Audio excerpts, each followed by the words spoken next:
मेरी आवाज आप लोगों तक पहुंच रही है? चलो शुरू करते हैं अपनी क्लास को। लास्ट क्लास में हम लोगों ने क्या पढ़ा था? लास्ट क्लास में मैं आप लोगों को विशेषण पढ़ा रही थी और विशेषण में मैंने आपको स्थान के आधार पर विशेषण के भेद पढ़ा दिए थे और हम पढ़ रहे थे प्रयोग के आधार पर विशेषण। ठीक है, तो प्रयोग के आधार पर विशेषण में हमने गुणवाचक विशेषण कर लिया था। संख्यावाचक विशेषण का निश्चित संख्यावाचक विशेषण में हमने इसके 5 भेद कर लिए थे। ठीक है ना? अब इसके बाद आगे पढ़ना है, अब इसके आगे। तो चलो शुरुआत करते हैं अनिश्चित संख्यावाचक विशेषण से। अनिश्चित संख्यावाचक विशेषण हमारा क्या कहता है देखते हैं। लिखिए यहाँ पे परिभाषा, इसके सामने लिखिए। अनिश्चित संख्यावाचक विशेषण के सामने आपको लिखना है एक परिभाषा। लिखिए, जिन विशेषणों से वस्तु की निश्चित संख्या का, आज आप लोगों को लिखना है, कल मैंने आप लोगों के साथ लिखा था, आज आप लोग लिखिए, मैं बोल रही हूं। जिन विशेषणों से वस्तु की निश्चित संख्या का, वस्तु की निश्चित संख्या का ज्ञान नहीं होता, जिन विशेषणों से वस्तु की निश्चित संख्या का ज्ञान नहीं होता, उन्हें अनिश्चित संख्यावाचक विशेषण कहते हैं। उन्हें अनिश्चित संख्यावाचक विशेषण कहते हैं।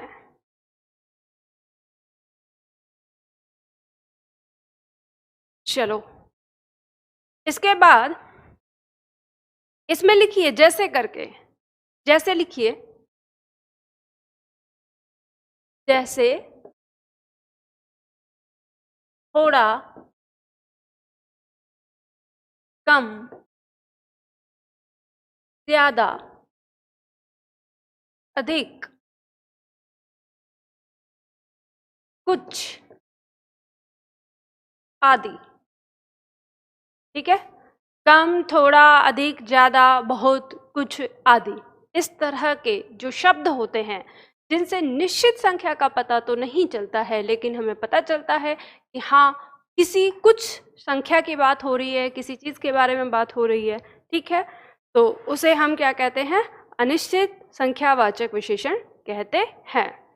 चलिए इसके बाद इसमें उदाहरण लिख लीजिए या वाक्य प्रयोग करें। तो वाक्य प्रयोग लिखिए, हम लिख रहे हैं यहाँ पे, आज कक्षा में, आज कक्षा में, आज कक्षा में अधिक, अधिक छात्र हैं। आज कक्षा में अधिक छात्र हैं।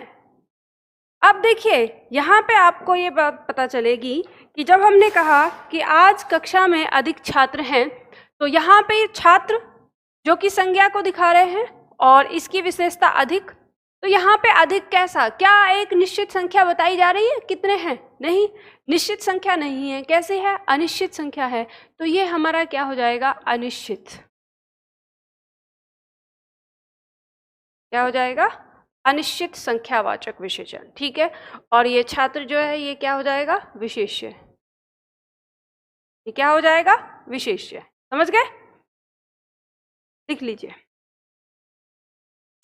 जैसे मान लो हमने कहा कि सड़क के उस पार कुछ लोग खड़े हैं, तो कुछ लोग, तो यहाँ पे कुछ क्या हो जाएगा? अनिश्चित हो जाएगा।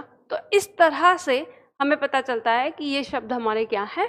अनिश्चित संख्यावाचक आएंगे। ठीक है, चलिए अब इसके बाद, चलिए कोई बात नहीं, सैटरडे को भी क्लास ले लेंगे। छात्र कह रहे हैं ना सैटरडे को क्लास ले लीजिए मैम, सैटरडे को भी क्लास ले लेंगे।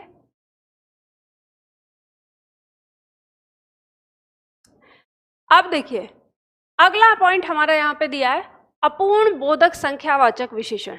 अपूर्ण बोधक संख्यावाचक विशेषण, तो इसकी परिभाषा लिखिए, यहाँ लिखिए आगे, इसमें लिखिए जल्दी से फटाफट।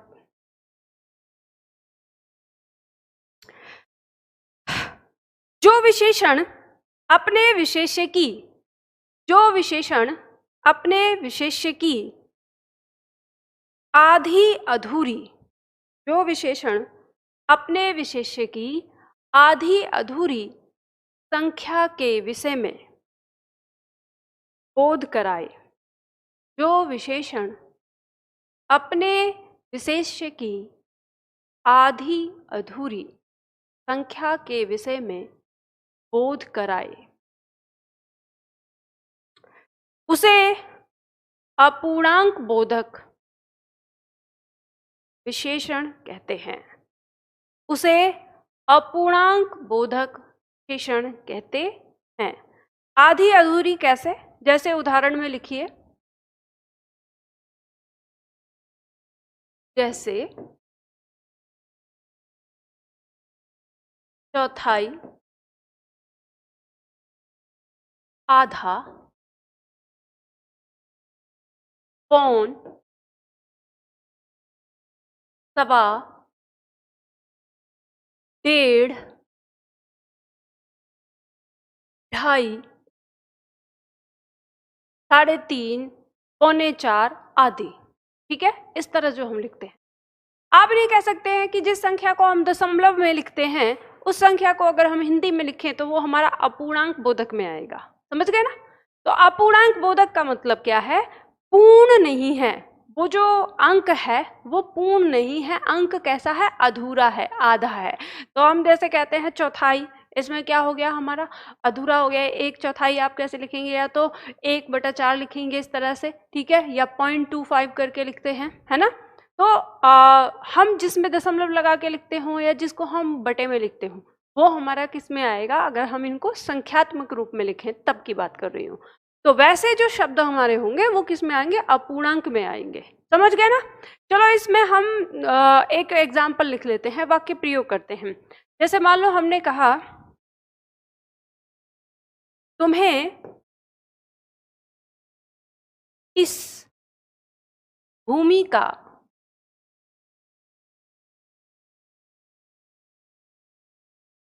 आधा भाग, तुम्हें इस भूमि का आधा भाग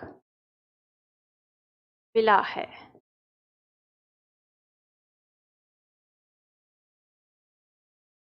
तुम्हें इस भूमि का आधा भाग मिला है। तो ये जो यहाँ पे आधा है ये क्या कहलाएगा? हमारा अपूर्णांक कहलाएगा। क्या कहलाएगा? अपूर्णांक। अपूर्णांक संख्यावाचक विशेषण कह सकते हैं या केवल अपूर्णांक विशेषण भी कह सकते हैं। समझ गए? चलो इसके बाद लिख लिया ये आप लोगों ने फटाफट से? चलिए तो आगे बढ़ते हैं। जिसने नहीं लिखा है वीडियो को रोक कर लिख लेगा। आगे बढ़ते हैं। परिमाणवाचक विशेषण। परिमाणवाचक विशेषण हमारा क्या कहता है? देखो यहाँ पे अब आपको लिखना नहीं है, लिखा हुआ है, समझ लो। ठीक, जो विशेषण अपने विशेष्य की निश्चित या अनिश्चित मात्रा का बोध कराता है उसे परिमाणवाचक विशेषण कहते हैं। जो विशेषण अपने विशेष्य की निश्चित या अनिश्चित मात्रा का, ना कि संख्या का, बात समझ में आई? मात्रा का ना कि संख्या का। ठीक है, तो जो निश्चित या अनिश्चित मात्रा का बोध कराता है वो क्या कहलाता है? परिमाणवाचक विशेषण कहलाता है। ठीक है, ये दो प्रकार का है, निश्चित और अनिश्चित। तो निश्चित परिमाणवाचक विशेषण, इसमें देखिए परिभाषा क्या कह रही है? जो विशेषण अपने विशेष्य की निश्चित मात्रा का बोध कराता है उसे निश्चित परिमाणवाचक, ये देखो यहाँ पे परिणाम लिखा है ना, इसको परिमाण कर लीजिए, सही कर लीजिए। ठीक है, आप लोगों के नोट्स में होगा तो इसको परिमाण कर लीजिए। ठीक, परिमाणवाचक विशेषण कहते हैं। टाइपिंग मिस्टेक है यहाँ पर, थोड़ा सा सुधार लीजिए। जैसे उदाहरण के तौर पर लिखिए, हमने मान लो लिखा जैसे करके, जैसे हमने लिखा 2 लीटर, जैसे 100 मीटर का 5 किलो,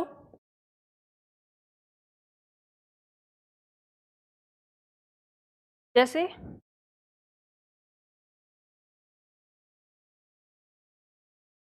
50 ग्राम आदि, ठीक है।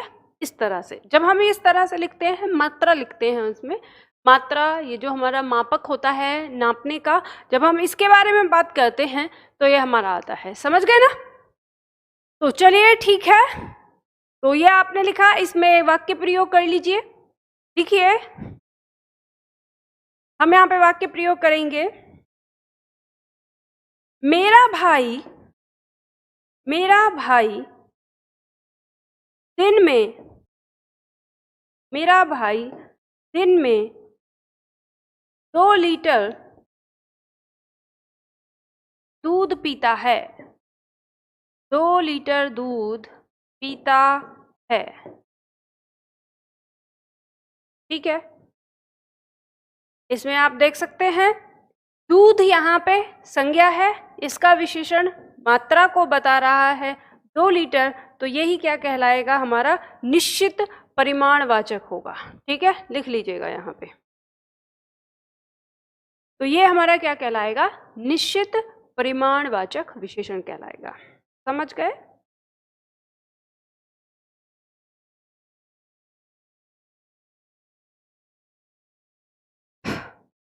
लिख लीजिए फटाफट से, आगे बढ़ते हैं।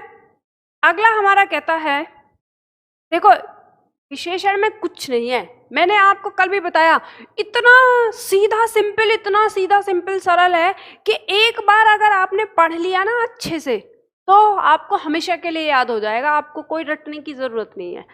अब आपको पता है निश्चित परिमाणवाचक, जब आपने बात की तो परिमाणवाचक से आपको पता है जो मात्रा को बताता है, ठीक है, और निश्चित मतलब जो निश्चित है, आ गया समझ में। अब ऐसे ही आगे बढ़ेंगे, अनिश्चित परिमाणवाचक, तो ये भी आप लोगों को पहले ही समझ में आ गया होगा, आपके दिमाग में आराम से आ गया होगा, इसमें तो कुछ समझने वाली बात ही नहीं है ना। आराम से आपके दिमाग में समझ में आ गया होगा कि भाई अनिश्चित परिमाणवाचक का मतलब क्या हो जाएगा। अरे ये तो अच्छी बात है, लिख कर दिया, अब तो हमें लिखना भी नहीं है।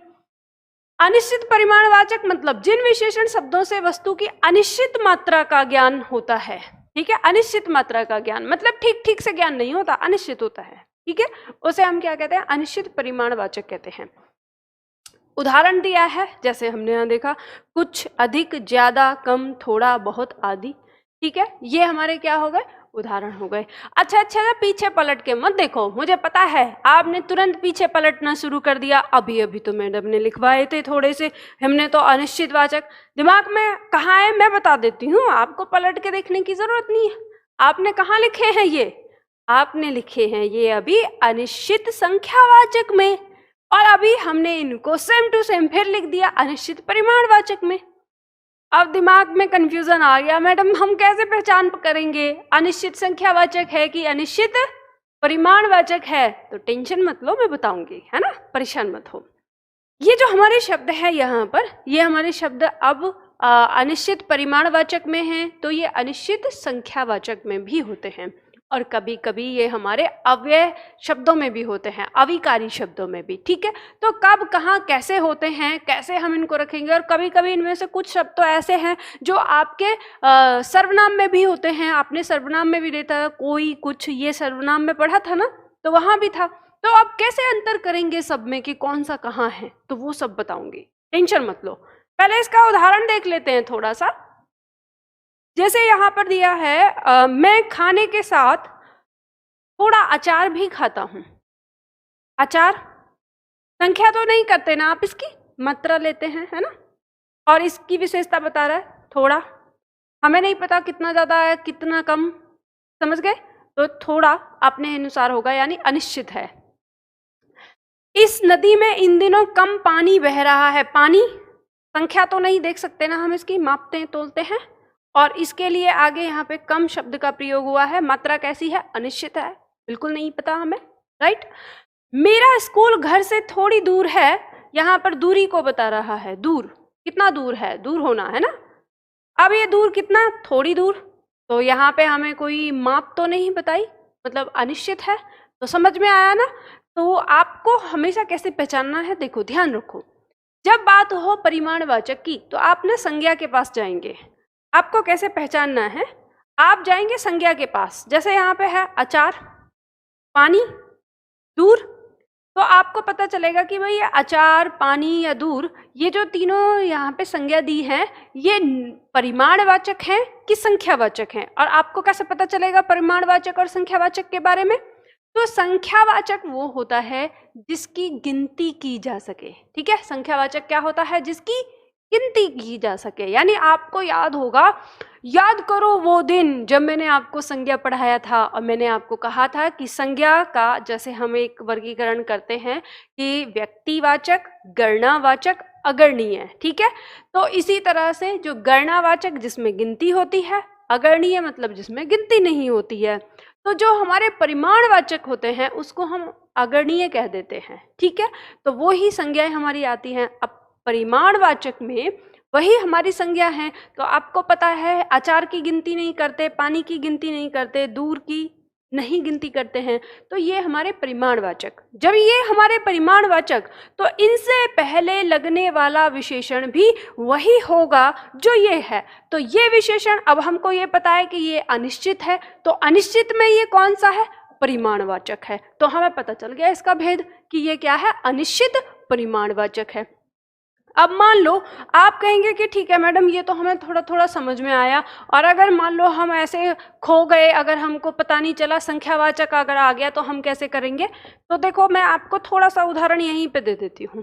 जैसे मान लो हमने यहाँ पे लिया कि वाक्य में हमने एक इसी के साथ में दूसरे वाक्य ले लेती हूँ। ठीक है, यहाँ से नहीं, दोनों एक जैसे लगने वाले वाक्य। जैसे मान लो हमने शब्द लिया, यहाँ पर वाक्य है, मैं रात में अधिक दूध पीता हूँ, अधिक दूध पीता हूँ। और इसमें अगर हम दूसरा वाक्य देखें, दूसरा वाक्य जो हमने लिखा कि कक्षा में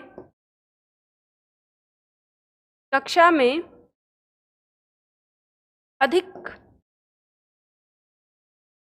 छात्र हैं, कक्षा में अधिक छात्र हैं। तो देखिए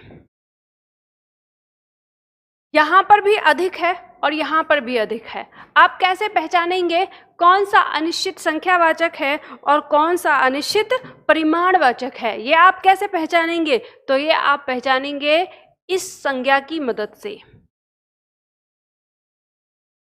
हमने क्या लिख दिया? मैंने लिखा था छात्र, हमने छात्रा लिख दी, छात्रा, तो छात्राएं हैं आएंगी, छात्रा है, छात्र है। ठीक है, इस तरह से लिख, गलत कर दी। तो यहाँ पे दूध और छात्र, तो आपको पता है कि दूध को तो हम मापेंगे, दूध को हम क्या करेंगे? मापेंगे। तो दूध हमारा क्या है? परिमाणवाचक है।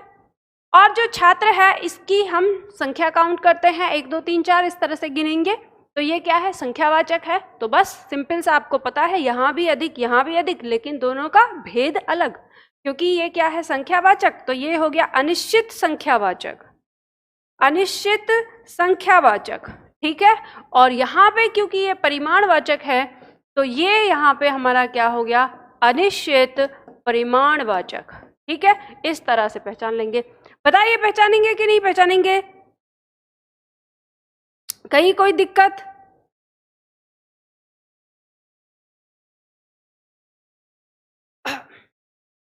वहां पर थोड़े ही लोग आए थे, अनिश्चित संख्यावाचक में रात में अधिक दूध पीता हूं, परिमाणवाचक। चलो बहुत सुंदर, सही समझ में आया आपको। चलिए, तो ये बात आपको यहाँ समझ में आ गई। तो देखो ये आपने समझ लिया, अब इसके आगे बढ़ते हैं। ठीक है, कुछ लोग ऐसे होते हैं, मुझे कभी कभी ना ये वाली बात ऐसा लगता है कि जैसे कुछ लोग क्लास में आते ही क्लास को डिस्टर्ब करने के लिए हैं। कुछ लोग इतने दुष्ट प्रवृत्ति के होते हैं, इतने वाहियात प्रवृत्ति के होते हैं, मैं आप लोगों को क्या बताऊं, कि वो लोग ये नहीं जानते कि वो जिसके लिए गड्ढा खोद रहे हैं दूसरों के लिए, उस गड्ढे में वो एक दिन खुद भी गिर जाएंगे। कुछ लोग कसम खा के आते हैं कि हमको क्लास को डिस्टर्ब करना है किसी भी दूसरे की। अरे ऐसे लोगों को मैं ये समझाना चाहती हूँ कि मत करो। ये जीवन आपको मिला है जीने के लिए, इसको खुशी और प्रेम से जियो। किसी के साथ आप इस तरह से उल्टा सीधा या किसी के साथ बुरा करके आपको कुछ नहीं मिलने वाला, क्योंकि आप जीवन में जब किसी के साथ बुरा करते हो ना तो आपको भी पलट के मिलने वाला है। आप लोगों ने देखा होगा कभी भी जो इंसान अपने जीवन में सफल होता है ना, उस इंसान की जीवन शैली देखना, वो इंसान कभी किसी दूसरे को डिस्टर्ब नहीं करता। वो चुपचाप, एक कहते हैं ना चुपचाप वो आगे बढ़ता चला जाता है और वो सफल हो जाता है। तो अगर आप वाकई में सफल होने चाहते हैं, जो लोग क्लास को डिस्टर्ब करने की सोच रहे हैं, मैं उन लोगों से कह रही हूँ, बाकी तो मेरे सारे छात्र बहुत अच्छे हैं, अच्छे से पढ़ते हैं, तरीके से रहते हैं। तो जो डिस्टर्ब करने की कोशिश कर रहे हैं मैं उनसे कह रही हूँ, अगर जीवन में अच्छा बनना चाहते हो, कुछ अपने जीवन में करना चाहते हो, अगर आपको लगता है कि आपके माता पिता ने आप पे खून पसीने की कमाई आप पे खर्च की है और उनके लिए बदले में कुछ देना चाहते हो, तो अच्छे से जीवन को जियो। किसी दूसरे को परेशान करना छोड़ो, अपनी मेहनत, अपने बल, अपने बलबूते पर आगे जिंदगी को जीना शुरू करो। ठीक है, चलो हम यहाँ पे कर रहे थे, हमने अगला देखते हैं सार्वनामिक विशेषण। ये वाली चीज तो हमें समझ में आ गई। अब अगला पॉइंट हम देखते हैं यहाँ पर सार्वनामिक विशेषण। सार्वनामिक विशेषण क्या होता है? देखो सबसे पहले एक बात ध्यान रखिएगा, सार्वनामिक विशेषण के साथ साथ यहाँ पर संकेतवाचक विशेषण और निर्देशवाचक विशेषण भी यहाँ पे इसका नाम दिया गया है। दो नाम दिए गए हैं। जब आप अलग अलग देखेंगे, अलग अलग परीक्षाओं में अलग अलग तरीके से ये पूछ लिया जाता है, तो इसलिए आप ध्यान रखिए। अधिकतर तो ये सार्वनामिक विशेषण के नाम से जाना जाता है, लेकिन जैसे हम राजस्थान या MP की बात करें तो उधर क्षेत्र में कुछ लोगों ने इसके नाम को दूसरा भी रखा है, तो ये हम दूसरे नाम से भी इसको जानते हैं। तो चलिए इसमें देखते हैं सार्वनामिक विशेषण हमारा होता क्या है कि जब किसी सर्वनाम का मौलिक या यौगिक रूप किसी संज्ञा के पहले आकर उसके क्षेत्र को सीमित कर दे, तब वह सर्वनाम सर्वनाम न रहकर सार्वनामिक विशेषण कहलाता है। इसने क्या कहा, ये बात तो हमको समझ में नहीं आई। इसने ऐसा क्या कहा, तो हम यहाँ पे समझने की कोशिश करते हैं। देखो इसने कहा है, परिभाषा में ही समझो।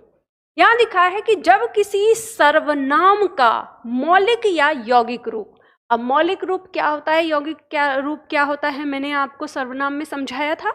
तो वहां पे यानी हम जब उसमें देखते हैं कि मौलिक रूप या यौगिक रूप, तो कोई सा भी आ जाए, ठीक है, वह रूप यदि किसी संज्ञा के पहले आता है, किसी भी संज्ञा के पहले आ जाता है, और उसके बाद क्या है कि उसके क्षेत्र को सीमित करने से मतलब क्या है कि जब किसी संज्ञा के पहले कोई सर्वनाम लग जाता है तो वो क्या करता है, उसको निश्चित करता है, यानी उसको सीमित करता है। तो इसीलिए कहा गया है। तो बस आप इतना ही समझिए कि जब कोई सर्वनाम किसी संज्ञा से पहले लग जाता है तो वो सर्वनाम, अगर हम उसको सर्वनाम न पुकारें और हम उसको अगर विशेषण पुकारें तो वो उस समय सार्वनामिक विशेषण कहलाता है। अब सार्वनामिक विशेषण कैसे हुआ, अब देखो आप इसे देखना, शब्द है सार्वनामिक। अगर आपने थोड़ा सा ध्यान दिया होगा तो आप यहाँ पर देखेंगे कि इसमें इक प्रत्यय जुड़ा है। इक प्रत्यय को अगर हम हटाएं, ये हमने हटाया और ये ई हम यहाँ से हटाते हैं, ये हमने ई हटा दी यहाँ से, ठीक है। इसके बाद जब ये इक हटाया तो इसने जो परिवर्तन किया था लघु को दीर्घ, वो भी हटा देंगे। नाम क्या निकला, सर्वनाम, समझ गए ना। तो इसीलिए सार्वनामिक विशेषण कहलाया जाता है वह सर्वनाम जो विशेषण की जगह पर काम कर रहा है, यानी वह सर्वनाम जो क्या कर रहा है, विशेषण की जगह पर काम कर रहा है, तो वो हमारा क्या कहलाता है, वह हमारा सार्वनामिक विशेषण कहलाता है।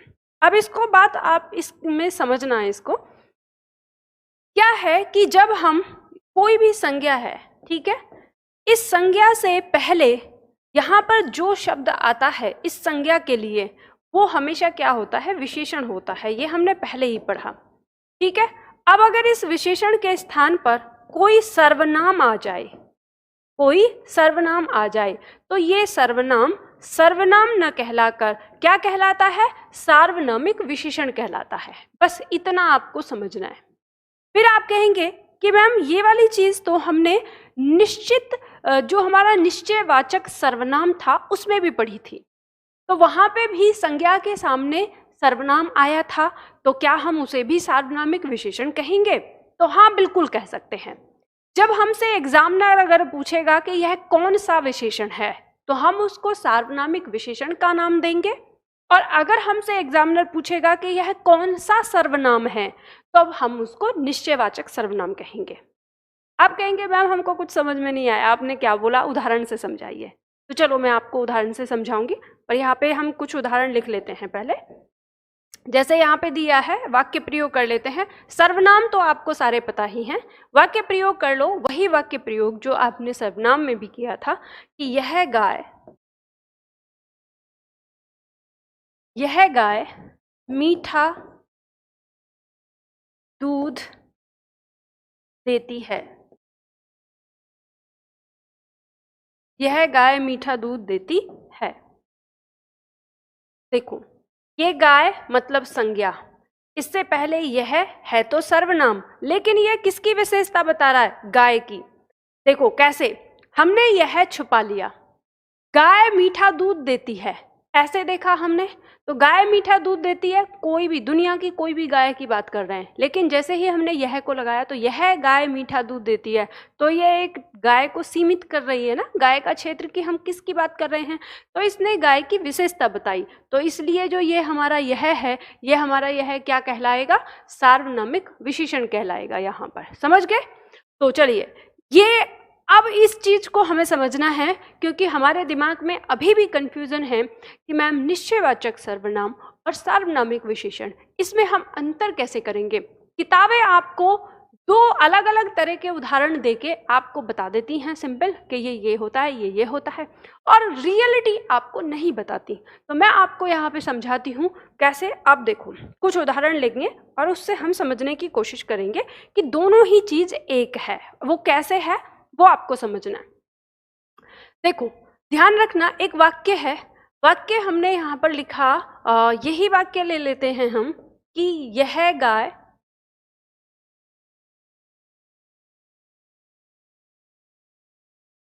या मीठा दूध छोड़ दो काली करते हैं, है ना, यह गाय काली है। एक और वाक्य लेते हैं, वह लड़का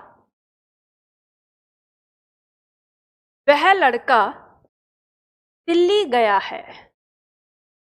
वह लड़का दिल्ली गया।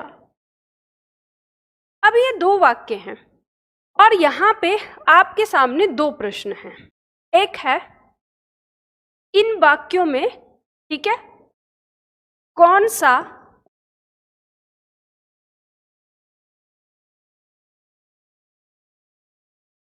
शब्द नहीं करेंगे, मैं अंडरलाइन कर देती हूँ, ठीक है, रेखांकित कर देती हूँ, ये रेखांकित, ठीक है, कौन सा विशेषण है।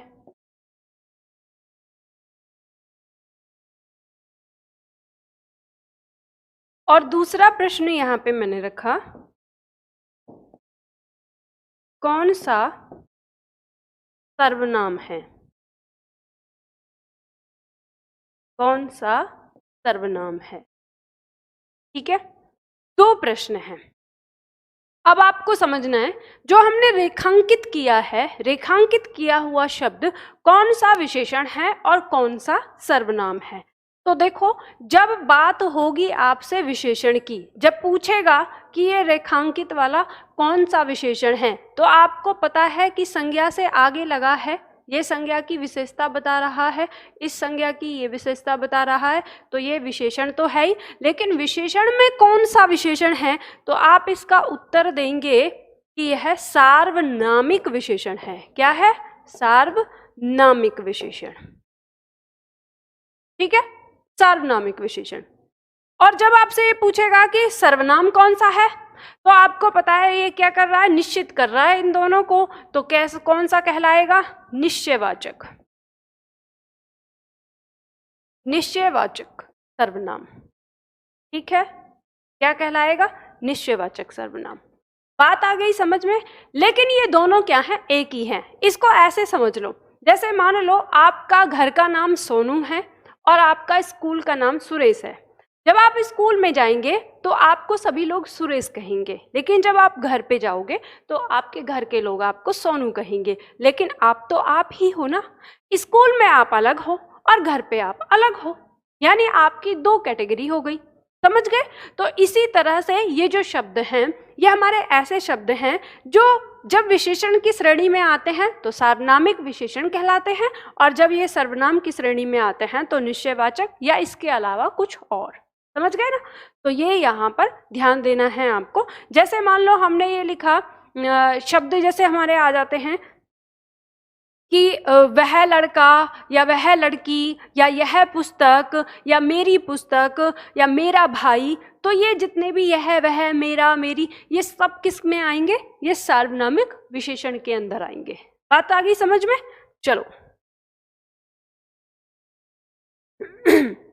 आगे बढ़ते हैं। इसके बाद एक हमारा विशेषण बचता है तुलना के आधार पर विशेषण। अब यहाँ पर एक बात आपको बताती हूँ, ये वाला जो है आपके एग्जाम में कभी कभी आ जाता है, कभी कभी नहीं आता है। बहुत किताबों में देखने को मिलता है, बहुत किताबों में देखने को नहीं मिलता। लेकिन इसका जो विशेष महत्व है वो है आपके वाक्य शुद्धिकरण में। यानी जब आप वाक्य शुद्धिकरण करेंगे वहाँ पे इससे संबंधित एरर आता है, वहाँ से इसमें त्रुटियाँ आती हैं, वो हमें यहाँ पे ठीक करनी है। तो इसलिए हमें ये पढ़ना जरूरी है। ये यहाँ पर क्या कह रहा है कि तुलना के आधार पर विशेषण तीन प्रकार का होता है, या कहें विशेषण की अवस्थाएं। कुछ लोग इसको विशेषण की अवस्था के नाम से पढ़ते हैं, कुछ लोग इसको तुलना के आधार पर विशेषण के नाम से पढ़ते हैं। तो विशेषण की अवस्थाएं अगर हम देखें तो तुलना के आधार पर विशेषण की तीन अवस्था होती है, एक मूलावस्था, एक उत्तरावस्था और एक उत्तमावस्था। तो एक एक करके इनके बारे में पढ़ लेते हैं। मूला अवस्था क्या होती है? मूला अवस्था या मूल अवस्था, देखो यहाँ पे लिखा है इसमें किसी प्रकार की तुलना नहीं होती, अर्थात विशेषण अपनी मूल अवस्था में ही रहता है। समझ गए? इसमें कोई तुलना नहीं है, विशेषण अपनी मूल अवस्था में ही है। तो इसमें हम कुछ उदाहरण लिख लेंगे। जैसे मान लो हमने एक वाक्य प्रयोग किया कि राहुल अच्छा लड़का है। राहुल अच्छा लड़का है। राहुल अच्छा लड़का है। तो ये जो हमने यहाँ पे लिखा, इसमें हमें कहीं कोई दिक्कत नहीं लग रही। ये एकदम से सिंपल सरल, ना ही तो किसी से तुलना हो रही है, ना ही किसी से कोई मतलब नहीं है, ये अपने आप में बात कर रहा है। तो ये जो अच्छा शब्द है ये क्या है? सिंपल एक अपनी मूल अवस्था में है, जैसे इसका जन्म हुआ है शुरुआत में। ठीक है, ऐसे ही और उदाहरण आप देख सकते हैं। जैसे मान लो हमने कहा कि दीपा एक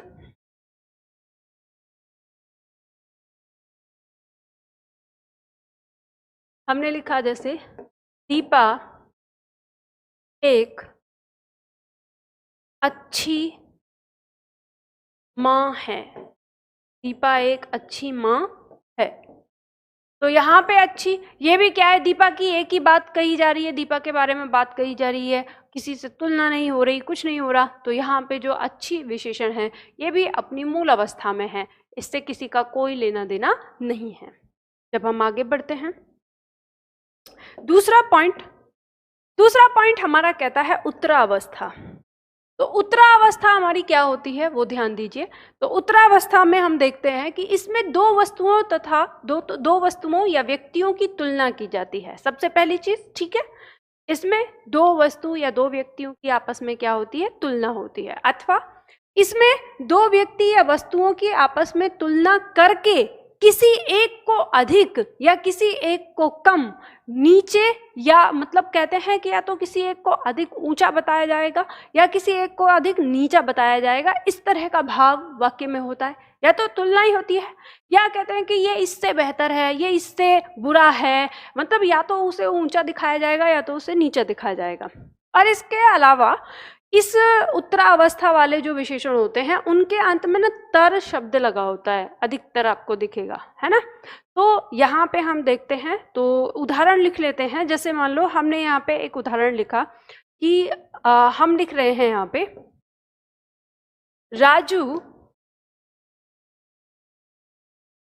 राजू श्याम से अच्छा है। ठीक है, अब हम यहाँ देख सकते हैं कि इस वाक्य में जो हमारा ये अच्छा है, इससे इसने दो लोगों के बीच में तुलना करी है। तो इस वाक्य के अंदर विशेषण की कौन सी अवस्था मानी जाएगी? तो विशेषण की यहाँ पर उत्तरावस्था मानी जाएगी।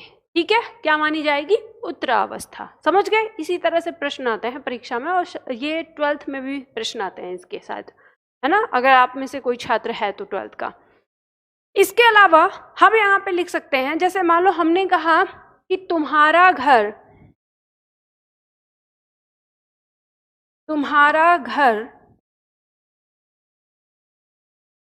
दीपक के घर से बेहतर है।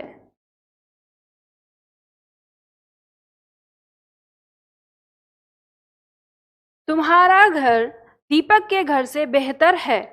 तो यहाँ पे जो हमने बोला, तो यहाँ पे विशेषण की जो बेहतर शब्द है, यानी ये विशेषण है, इसकी कौन सी अवस्था मानी जाएगी?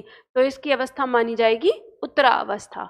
यानी हम यहाँ पे एक घर से दूसरे घर की क्या कर रहे हैं? तुलना कर रहे हैं, और उसको क्या दिखा रहे हैं? ऊंचा दिखा रहे हैं। तो इस तरह के जो हमारे वाक्य होंगे वो हमारे क्या कहलाएंगे? उत्तरावस्था के अंतर्गत आएंगे। ठीक है, इसके आगे बढ़ते हैं, इसके आगे अगला लेते हैं। अगला हमारा आता है उत्तमा अवस्था। उत्तमा अवस्था यहाँ पे देखो तो दिया हुआ है, इसमें दो से अधिक वस्तुओं के बीच तुलना की जाती है, अथवा सब में से किसी एक को श्रेष्ठ या किसी एक को निम्न कहा जाता है जब हम बात करते हैं उत्तमा अवस्था की।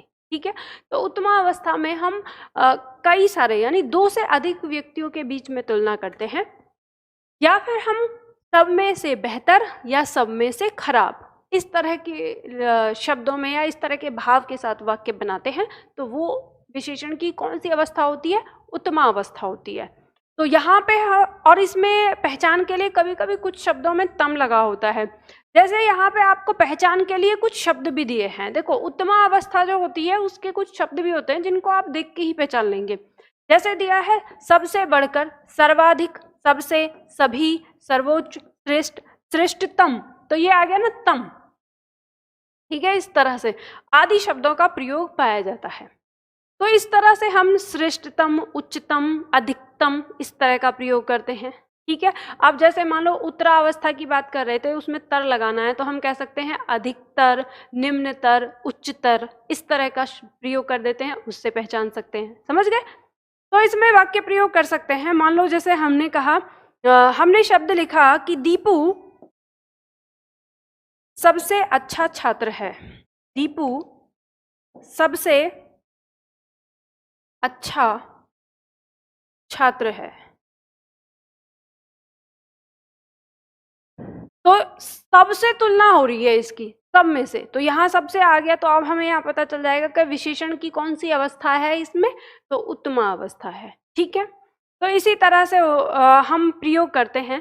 मान लो अगर हमने कहा कि जैसे हम ये कहें, एक और वाक्य लिख सकते हैं कि महाभारत में भीष्म का चरित्र श्रेष्ठतम है। तो हमने श्रेष्ठतम लगा के मतलब श्रेष्ठतम है।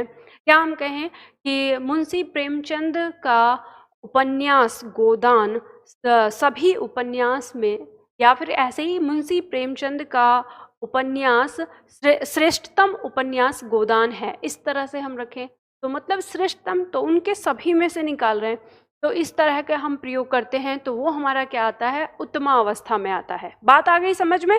चलिए, तो यहाँ पे हमने देखा, आगे बढ़ते हैं। अब एक चीज यहाँ पे थोड़ा सा लिखा हुआ है, विशेष पॉइंट। पॉइंट क्या है कि केवल गुणवाचक एवं अनिश्चित संख्यावाचक व परिमाणवाचक विशेषणों की ही ये तुलनात्मक अवस्थाएं होती हैं, अन्य विशेषण की नहीं। देख लो, फिर आपका जो डाउट है वो नहीं रहेगा। केवल गुणवाचक, अनिश्चित संख्यावाचक या परिमाणवाचक विशेषण, मतलब अनिश्चित संख्यावाचक, हम ये कह सकते हैं केवल गुणवाचक और अनिश्चित वाचक। समझ गए? अनिश्चित में संख्यावाचक या परिमाणवाचक दोनों आ जाएंगे। तो गुणवाचक और अनिश्चितवाचक जो हमारे विशेषण हैं केवल उन्हीं की अवस्थाएं होती हैं, बाकी औरों की नहीं होती। तो ये डाउट भी आपका खत्म हो गया कि क्या सभी विशेषण की अवस्थाएं होंगी या नहीं होंगी। ठीक है, चलो इसके बाद आता है एक पॉइंट है प्रविशेषण। ये भी काफी महत्वपूर्ण है, परीक्षा में आता है, बहुत बार पूछ लिया जाता है, इसे भी हम देख लेते हैं। तो प्रविशेषण क्या होता है? देखो, जब कभी कोई शब्द विशेषण की भी विशेषता बताए उसी को हम क्या कहते हैं? प्रविशेषण कहते हैं। यहाँ पे क्या कहा है कि जो विशेषण शब्द विशेषण अथवा क्रिया विशेषण की ही विशेषता बताता है, तो इसमें क्रिया विशेषण भी आ जाती है, कभी कभी क्रिया विशेषण की भी विशेषता बता देता है ये। ठीक है, तो उन्हें हम प्रविशेषण कहते हैं। उदाहरण से समझेंगे कैसे? जैसे मान लो हमने कहा, हमने एक शब्द लिया, अजय एक बहुत खराब लेखक है, या एक छोड़ो, पहले इतना ही लिखते हैं, अजय बहुत खराब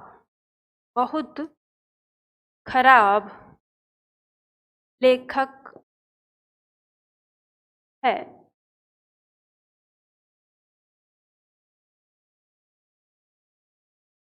अजय बहुत खराब लेखक है। तो यहाँ पे हम देखेंगे कि लेखक है, ये तो क्या है? संज्ञा। अब जब ये संज्ञा है तो आपको पता है कि क्या कहलाएगा? विशेष्य। क्या कहलाएगा? विशेष्य, क्योंकि इसका विशेषण है आगे क्या? खराब। तो खराब क्या है? ये विशेषण है। और अगर मैं आपसे विशेषण में पूछूं कि कौन सा है, तो ये गुणवाचक विशेषण है। ठीक है, अब ये खराब की भी विशेषता बता रहा है। कैसा खराब? भाई बहुत ही खराब है। तो ये आपका प्रविशेषण कहलाएगा। क्या कहलाएगा? प्रविशेषण, जो विशेषण की भी विशेषता बताए, जो विशेषण की भी विशेषता बताए। समझ गए? उतार लो इसको। उसका घर सबसे बड़ा है। हाँ बिल्कुल, यहाँ पे ये हमारे उत्तमावस्था के अंदर ही आएगा। चलो, तो ये बात समझ में आ गई? ठीक है, चलो एक और उदाहरण इसमें लिख लीजिए। मान लो जैसे हमने कहा कि आपका, हम क्रिया विशेषण वाला लिख लेते हैं। जैसे हम लिखते हैं, वाक्य प्रयोग कर लेते हैं, लिखिए, आपका घोड़ा बहुत अधिक तेज दौड़ता है। अब क्रिया विशेषण क्या होता है बालक? तो क्रिया विशेषण होता है जो क्रिया की विशेषता बताता है। तो दौड़ता है यहाँ पर क्या हो गया? ये है एक क्रिया। ठीक है, इसकी विशेषता क्या बता रहा है? ये तेज। कैसा दौड़ता है? तेज दौड़ता है। तो ये हो गया क्रिया विशेषण। क्या हो गया? ये क्रिया विशेषण, क्योंकि ये क्रिया की विशेषता बता रहा है। आगे पढ़ेंगे क्रिया विशेषण में क्या होता है, इतना तो पता सिंपल ही है। जैसे आपने संज्ञा की विशेषता बताने वाले शब्द विशेषण कहलाते हैं, क्रिया की विशेषता बताने वाले शब्द क्रिया विशेषण कहलाते हैं। ठीक है, अब ये क्रिया विशेषण की विशेषता बता रहा है। तेज भी कैसा? अधिक। और अधिक में भी कैसा? अरे बहुत ही अधिक। तो ये अधिक और बहुत, ये दोनों ही क्या कहलाएंगे? ये दोनों ही प्रविशेषण कहलाएंगे। क्या कहलाएंगे? प्रविशेषण। ये दोनों ही क्या कहलाएंगे? प्रविशेषण। मान लो एक वाक्य हमने कहा कि मोहन एक अच्छा लड़का है। मोहन एक अच्छा लड़का है। तो लड़का यहाँ पर क्या हो गई? संज्ञा यानी विशेष्य। अच्छा क्या हो गया? विशेषण। और जो एक है, तो वो एक भी क्या? अच्छे की विशेषता बता रहा है, मतलब सब में से एक की बात कर रहा है। तो वो अच्छे की विशेषता बताने के लिए आया है एक शब्द। तो वो एक शब्द क्या कहलाएगा? प्रविशेषण कहलाएगा। आपकी परीक्षा में प्रविशेषण से बहुत सारे प्रश्न आ जाते हैं, कई बार पूछ ले जाते हैं। तो ये बात आप लोगों को समझ में आई? तो ये था हमारा विशेषण। और इस तरह से हमारा विशेषण यहाँ पे ख़त्म होता है। और एक बार आप घर जाके अभ्यास करिएगा और यहाँ पे जो हमारे प्रश्न दिए हुए हैं इन प्रश्नों का अभ्यास करिएगा, ठीक है। अगर कोई चीज़ न समझ में आएगी तो आप लोग मुझसे पूछ सकते हो, फ़ोन कर सकते हो, ऑफिस में अपना डाउट भेज सकते हो, वहाँ पे मैं आप लोगों को समझा दूंगी। तो बात समझ में आ गई आप लोगों को? तो इस तरह से आप अपने इस विशेषण को कंप्लीट कर सकते हो। देखो, विशेषण एक ऐसा आपका चैप्टर है, ऐसा एक अध्याय है जो बहुत ही इम्पोर्टेंट है, मोस्ट इम्पोर्टेंट है। ये समझ नहीं आता, बोरिंग लगता है, बेकार सा लगता है, लेकिन परीक्षा के दृष्टिकोण से बहुत इम्पोर्टेंट है। और मैं समझती हूँ अगर आप पढ़ने में थोड़ा सा भी इंटरेस्ट लेंगे तो ये सारी चीज़ें आपको अच्छे से समझ में आती हैं जब हम पढ़ते हैं। तो बस पढ़ना शुरू करिए। देखो, एक बात हमेशा याद रखना, आप जिस चीज़ में इंटरेस्ट लेते हैं वो चीज़ आप जीवन भर नहीं भूल पाते। जैसे मान लो सबसे पहली बार आपको जिससे प्यार हुआ होगा, आज तक आप उसको नहीं भूल पाए होंगे, और आज तक क्या, जब तक आप बूढ़े होंगे तब तक नहीं भूल पाएंगे। क्यों नहीं भूल पाएंगे जी? क्योंकि हमें उसमें इंटरेस्ट है और हम जब चाहें तब उसके चेहरे को अपने दिमाग में दोहरा लेते हैं। वो कैसा दिखता था, वो कैसा चलता था, वो कैसा था, वो क्या था, ये सारी चीज़ें हम अपने दिमाग में दोहरा लेते हैं। तो इस वजह से वो हमें कभी भूला नहीं जाता, वो हमेशा याद रहता है। तो ऐसे ही आप अपनी जो आपकी किताबें हैं, आपका जो ज्ञान है, आपका जो सब्जेक्ट है, उससे प्यार कर लो, वो भी तो उतना ही प्यारा है। और याद रखना, हमारे जीवन में जो हमारी किताबें हैं वो हमारी सबसे अच्छी दोस्त होती हैं। इस दुनिया में सबसे अच्छा दोस्त अगर कोई है तो वो किताबें, क्योंकि ये किताबें हमको हमेशा जीवन जीने की राह सिखाती हैं, हमें कुछ ना कुछ ज्ञान देती हैं आगे बढ़ने के लिए, चलने के लिए। तो हमें इनसे दोस्ती करनी चाहिए और इनमें इंटरेस्ट लेना चाहिए, और इन पे कभी भी ऐसे नहीं भार नहीं समझना चाहिए पढ़ते समय। चलो, तो आज के लिए इतना ही ज्ञान काफ़ी है। अब फिर मिलते हैं कल की क्लास में। आज के लिए ही इतना ही करते हैं, ठीक है? फिर कल मिलते हैं।